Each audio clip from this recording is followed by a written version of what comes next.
that's exciting. It's something Leonardo would be proud of. He would be. Oh God. Spoiler, season 2.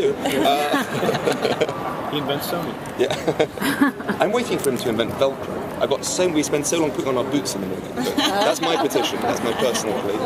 That's the toughest thing about doing the show, getting 38 eyelet boots, I tell you. When you have to go from wet to dry, you spend a lot of time putting on boots and taking them off.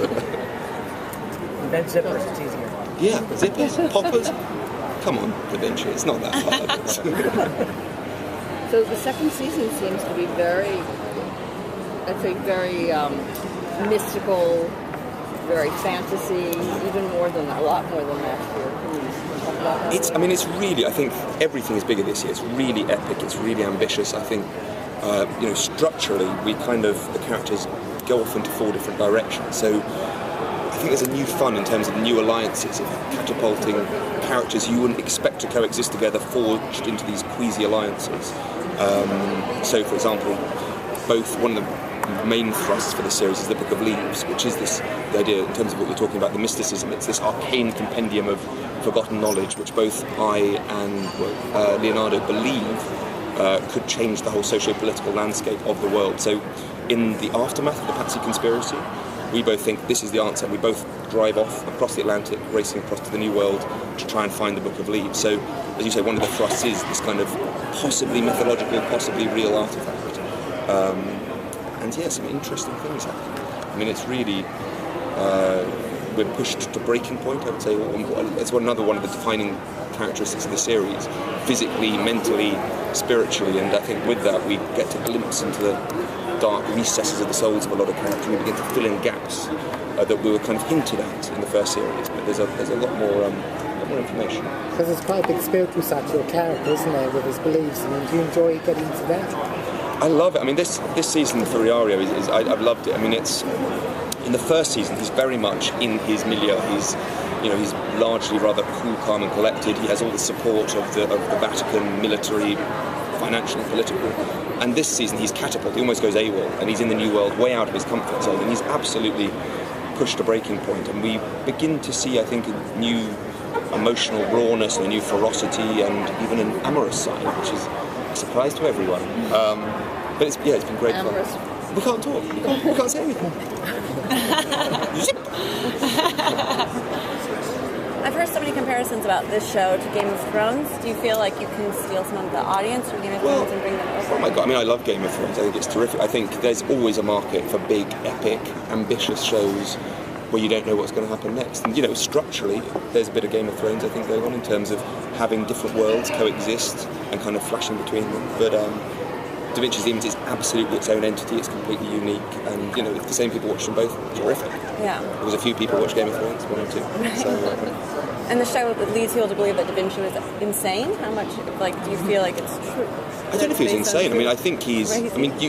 we were in Florence for the European premiere earlier this year, and we were going around the Da Vinci Museum, glimpsing... the extent of his genius is unbelievable. Yeah. The amount of things he's created. The fact that he wasn't just one of the greatest inventors ever, but also an engineer, an architect, an artist.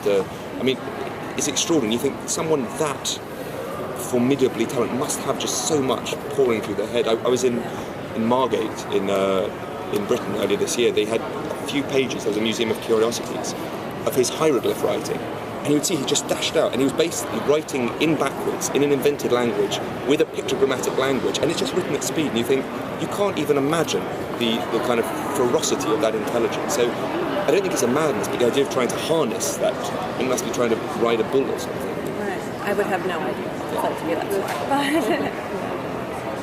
So have you filmed the season also mostly in South Wales again? We filmed largely in Swansea. I can tell you that the weather in Peru is very similar to the Swansea climate. So Did you enjoy it? I loved it. Did you enjoy it? I did very, very much, yeah. Well, I'm from London, so I know what the weather's like. We had a good year this year. Last year it was ferociously Yeah, wet. everybody was saying, Carolina, you're so lucky. And I was like, oh, it's monstrous. Seriously? Is this big lucky? No, we had a proper summer in Swansea. What sort of months did you film it? We started May the 6th, and we're still shooting now. We're in the last block at the moment, shooting now. So yes, some hot weather in there. Yeah, lovely weather. Genuinely surprising to everyone how nice the weather was. But they did go to Peru to get some plate shots. There are a lot of aspects to Da Vinci's work that are distasteful. I mean, I learned about his autopsies and those sections. His traveling body exhibits that go around human bodies and things that he did. I mean, is that going to become more of a series? Are they going to kind of shy away from that? No, I think as a series it's completely fearless. It shies away from nothing. But I think, it's one of the similarities between Riario and Da Vinci is they are, in their pursuit for knowledge and in their pursuit generally for what they want in life, they are prepared to leave a trail of devastation behind them. And there is a kind of collateral damage, which, as you say, is quite ugly. But no, we definitely don't shy away from that. There's a lot of ugliness and a lot of damage and a lot of blood and viscera coming your way soon. Da Vinci obviously didn't go to Peru, as far as I know, but that is the beginning of the European exploration. So how does is there some truth, and how does you're an Incan priest, you play an Incan priestess? Yes. How does an Incan priestess fit into this story? Well, I can't reveal a lot, but they're looking for the Book of Leaves, and they are also in the Inca Empire. They also need the Book of Leaves. She's very aware of the threat that white men are to her people. So in order, to protect her people, the children of the sun, that's how they call the villagers by that time, according to the legend.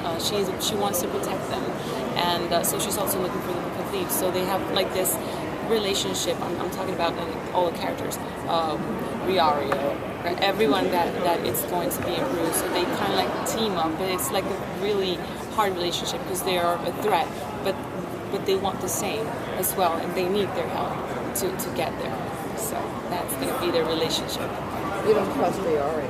Who wouldn't trust Riario? He's got a great line in Suits. How can you not trust someone with such sartorial taste?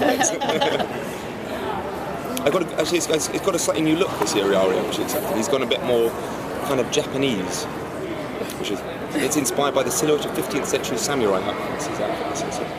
Something to look out for. Does he still wear sunglasses? Of course he wears the sunglasses. The Riario bands, they're back in town. Yeah, he's...